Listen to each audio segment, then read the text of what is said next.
ৰূপৈহাট সমষ্টিত নতুনকৈ অন্তৰ্ভুক্ত হোৱা আলিটাঙনি জামুগুৰি পঞ্চায়তৰ যুৱ ভোটাৰসকলৰ মতামত কি? 15 বছৰ ধিং সমষ্টিৰ বিধায়ক আমিনুল ইছলামৰ প্ৰতি নাৰাজকীয় সমষ্টিৰ যুৱক সমাজ। ৰূপৈহাট সমষ্টিৰ বিধায়ক নুৰুল হুদাৰ প্ৰতি কিয় আকৃষ্ট হৈছে পুৰণি ধিং সমষ্টিৰ ভোটাৰসকল? বিগত 15 বছৰে ব্যৰ্থতাৰ শীৰ্ষস্থান দখল কৰিবলৈ সক্ষম হোৱা আমিনুল ইছলামে ধিং সমষ্টিৰ আন্তঃগাঁথনি কোনো উন্নয়ন কৰা নাই। চাওক আমাৰ এক গ্ৰাউণ্ড জিৰ' ৰিপৰ্ট। চাওক, আমিনুল হাজি হল চাচা বতিজাৰ এমএলএ। তেখেত নিজৰ মুখ দুষ্টুৰৰ কাৰণে একচুৱেলি তেখেতৰ এইটো প্ৰপোগাণ্ডা। চাওক, আহিলে কৰোণা টাইমত, ডিউৰিং কৰোণা পিৰিয়ড, লকডাউনৰ টাইমত এই মুখ চাম্ভালি কথা ক'ব নোৱাৰাৰ কাৰণে তেখেত জেলত গ'লগে। আমাৰ সাধাৰণ ৰাইজৰ অৱস্থা কি হ'ল? ঠিক তেনেকুৱা পঞ্চায়ত নিৰ্বাচনৰ আগত নিজৰ মুখটো চাম্ভালি কথা নকয়। আৰে ভাই, মই এজন বিধায়ক, মই নাজানিম কোনটো কথা কলে জাতিৰ কাৰণে ভাল হ'ব, কোনটো কথা জাতিৰ কাৰণে শুদ্ধ, কোনটো অপ্ৰিয় হ'ব। তেখেত মুখ দস্তুৰৰ কাৰণে, নিজৰ মুখৰ পাতল মুখৰ কাৰণে তেখেত জেল কাটিছে। কিন্তু তেখেত আহি সমষ্টিত দিয়ে মই জাতিৰ কাৰণে জেল কাটিছো, নহয়। তেখেত 15 বছৰ আমাৰ ধিং সমষ্টিত এমএলএ আছিলে, বৰ্তমান আছে।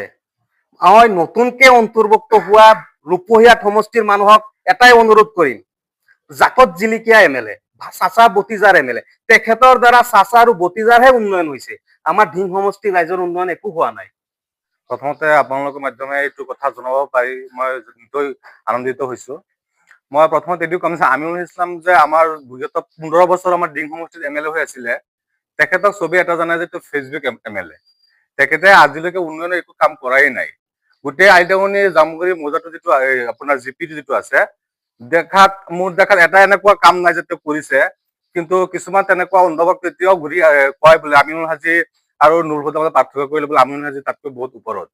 আজি আপোনালোকে যিটো ৰাস্তা এইমাত্ৰ আহিছে, দগাঁওটো আলিটাঙনি টু হাতী যুঁজোৱা, আকৌ হাতী যুঁজোৱাৰ পৰা আপোনাৰ কি কয় ভমুৰাগুৰি, ইফালে আকৌ আলিটাঙনিৰ পৰা বালুগুটীয়া, এই গোটেইখিনি ৰাস্তা যোৱা 2-3 বছৰৰ ভিতৰত আপোনাৰ আমাৰ বিধায়ক নুৰুল হুদা চাহাবে এইখিনি ৰাস্তা কৰিছে। কিন্তু আমি এতিয়ালৈকে তেখেতক কিন্তু ভোট দিয়া নাই। আমি নুৰুল হুদা চাহাবক এতিয়ালৈকে ভোট দিয়া নাই, কিন্তু তেখেতে আমাক এটা এটাকৈ 3টা ৰাস্তা উপহাৰ দিছে। আগন্তুক দিনত আমি আশা কৰিছো যে নুৰুল হুদা ইয়াত আৰু বহুত বেছি কাম কৰিব আমাৰ কাৰণে। আৰু আমিনুল হাজিৰ কোনো নামগন্ধ ইয়াত নাই, আৰু তেখেতে ক'বলৈ গ'লে 10% ভোটো নাপায় অনুমানিক। আৰু তেখেতে কিন্তু ৰাতি ৰাতি ঘূৰি ফুৰে, দিনৰ বেলাত ভোট চাবলৈ আহিবলৈ আমাৰ আলিটাঙনিত তেখেতৰ সাহস নাই।